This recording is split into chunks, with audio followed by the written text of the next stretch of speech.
story. So, I love God, but I haven't always. But looking back, it's been so obvious that God has been with me every moment in my life, and that He has slowly revealed to me my own sin and His perfect and sovereign will and plan in His perfect timing. So, I was born into a Christian family with two amazing, loving Christian parents and two amazing, loving Christian brothers. I've been going to church for as long as I can remember, and I've attended a Christian school pretty much my entire life. So you've got to be thinking, surely in this environment, this guy's gotta be a true Christian. But the truth was that I wasn't.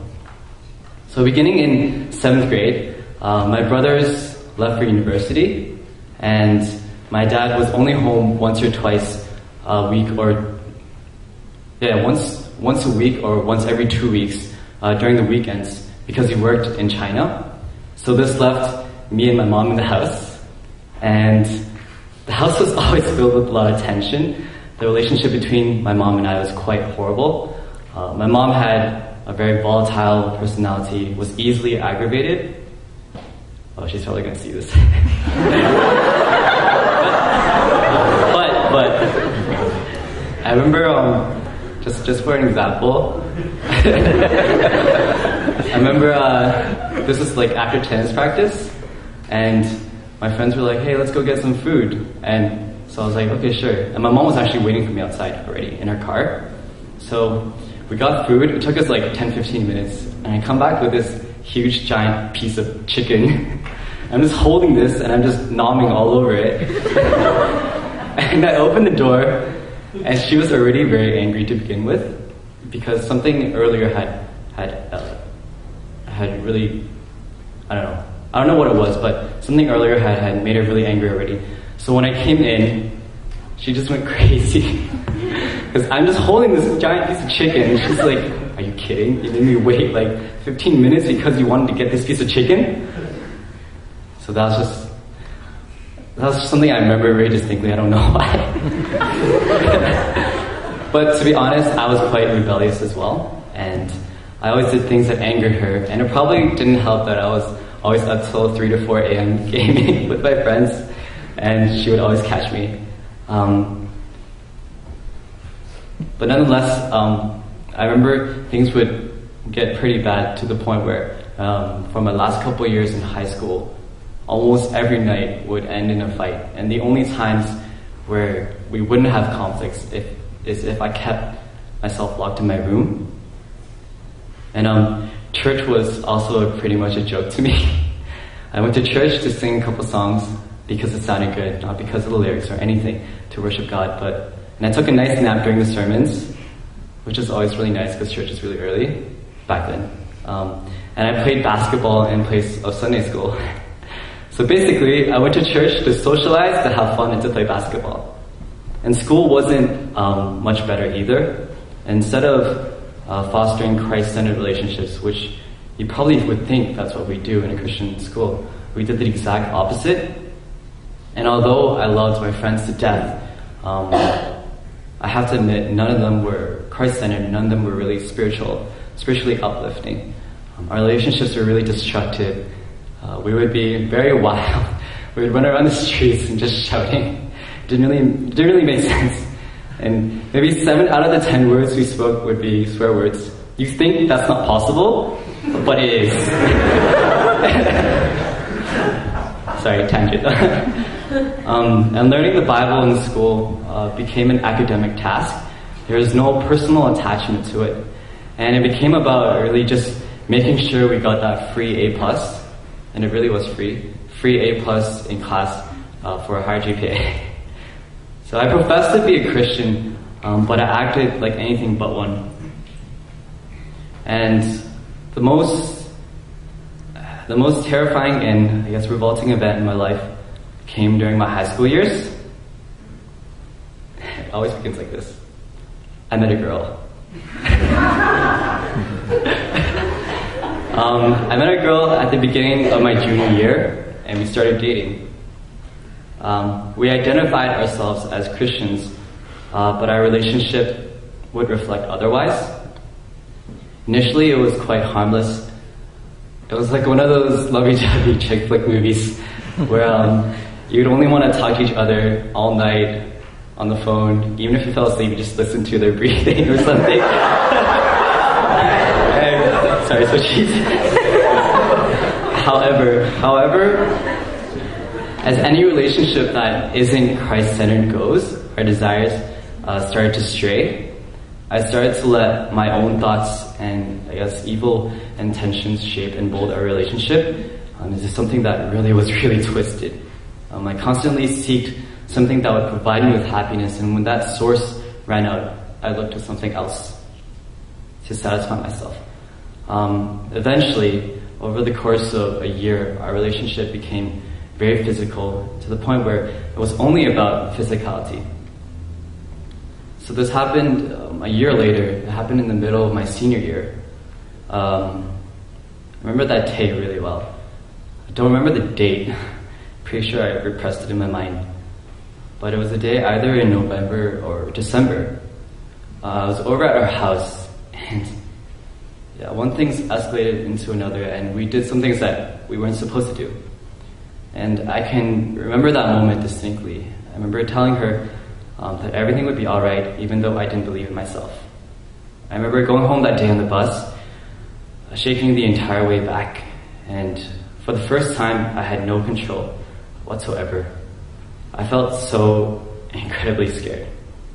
I remember getting back to my house, running straight to the shower, as if the water could wash away what I had done. I remember crying on my knees, and for the first time ever, just really praying in desperation to God, praying for a second chance, praying for forgiveness, and praying for a way out. I remember nights spent crying myself to sleep, and days spent at school pretending that everything was alright, when everything really wasn't. I remember one distinct moment when I was out with her in the balcony of the school, and I couldn't look her in the eyes because I was so ashamed of what I had done. I remember feeling her stare at me, and she asked me, "What are we going to do?" And I just simply thought to myself, I don't know. The next 2 next 2 weeks were a nightmare. It was like straight out of those early teen pregnant movies where like you'd always think to yourself, what kind of idiot would do that? Well, this idiot right here. I remember after 2 weeks had passed, her period was late.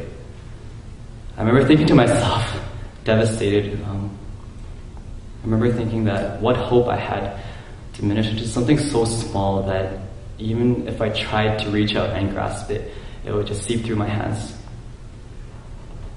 And at that point, I'd become so hopeless and so convinced that this was it, convinced that my life was going to ruins.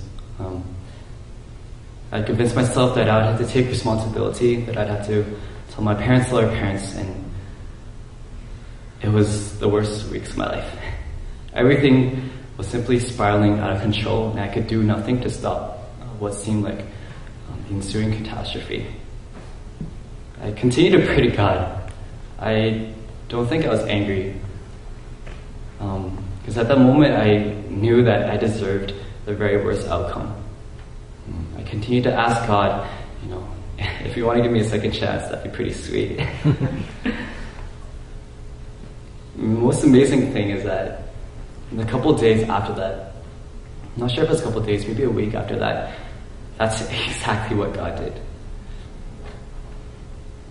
I remember her coming and running up to me in school and telling me that everything was alright, that she wasn't pregnant. I cannot tell you how relieved I felt in that moment. But more than that, I was amazed and confused at the same time.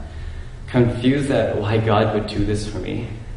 That even though I had deserved to have my life stripped away, deserved to have everything ruined, even though I had dug a grave, a hole full of my own sin, and though I was drowning in it, God decided to pull me out. Honestly, at that time, I didn't know why God did it for me. but I gladly took it. I was convinced that this would be my little secret and that no one else would know, with the exception of her and some close friends at the time and God. I would never tell my other friends, my family, and most of all, I would never tell my future wife, if it was in God's plan to give me one day. But I want to tell you, the story doesn't end there. God knew that I would continue to fail and to fall short, that I would continue to reject him and push him away, and to naively think that I could handle everything on my own, even after this mistake. So he brought me to Queens. I remember in the university, in the application process, my brothers were asking me, like, which university are you going to? And I was like, I don't know. So my second bro was like, go to Queens. I was like, okay, sure. So I came to Queens. Oh, sorry, where am I? Okay. Yeah, so he brought me to Queens, and he brought me to KCCF with these wonderful brothers and sisters in Christ. And he revealed to me true happiness and joy found in reading and abiding in his word. There's one last thing I want to share. Remember how I said I didn't know why God would have done such a thing for me in that situation? Well, I think God has revealed to me a bit of the reason. This week, as I made the decision to get baptized, I was very excited. And then I was really excited to share the news with my family.